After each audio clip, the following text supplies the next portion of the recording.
People have been playing games with shuttlecocks for millennia. In the mid-19th century, the British created the game badminton, in which players hit a shuttlecock back and forth over a net. Made of feathers and cork, the shuttlecock predates badminton by thousands of years. Many people are familiar with the plastic shuttlecocks used for badminton games in backyards everywhere. But serious players use the original feathered shuttlecock. This facility uses duck feathers to build their shuttlecocks. Workers start by aligning them with the feather side up and storing them in cups in preparation for the next phase of production. Having the feathers aligned makes it easier for a worker to feed them one by one into a specialized sorting machine. This device has 26 different sensors that measure each feather. The feathers must be a specific size and have a precise angle. The machine sorts feathers of the same size and angle into different bins. Sometimes the sensors are unable to measure certain feathers. Those feathers fall into a separate bin. A worker uses a special chart to measure them by hand. The tips of these shuttlecocks are made of cork and synthetic foam covered with white leather. It's time to start assembling the shuttlecocks. Each shuttlecock has 16 feathers, which must all be precisely the same length. The punching machine begins the assembly process. It starts by punching 16 holes in the perimeter of the shuttlecock tip. The worker feeding the feathers into the device must keep pace with the machine.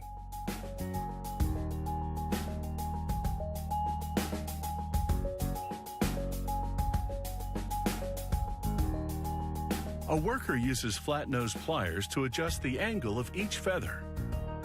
She then places the shuttlecocks inside a miniature wind tunnel to see if they're properly balanced.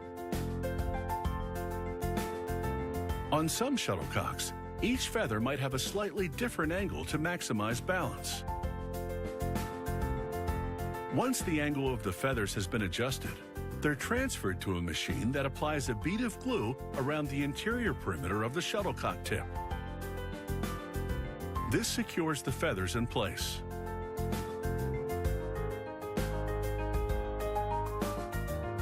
To further stabilize the feathers, workers place them in a specialized sewing machine that binds them securely together with 2 rows of thread.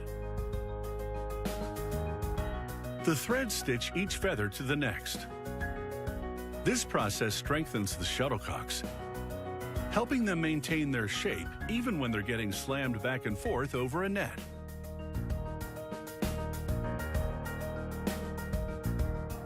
When the machine is finished stitching a shuttlecock, a worker ties off the thread to keep it from unraveling and cuts off the excess. Finally, she evens out the thread rows. With the threads in place, the shuttlecocks must undergo a final tuning. A worker once again adjusts the feathers to ensure proper balance. A machine applies glue to the threads on the shuttlecock, locking them in place to give them the necessary rigidity. The thread is made to quickly absorb glue. A worker applies a green strip, which indicates a slow-speed shuttlecock. Medium-speed shuttlecocks get a blue strip, fast ones are red. It's time for quality control testing. A machine equipped with a racket-like arm fires the shuttlecocks to a waiting worker. Shuttlecocks can travel at speeds as high as 300 feet a second. That's twice as fast as a pitcher can throw a baseball. Once the shuttlecocks have passed the quality control test, a worker inserts 12 at a time into long cardboard tubes, similar to those used to hold tennis balls. With 16 feathers, It's no wonder the shuttlecock is also known as a birdie. These high-quality products are ready to fly.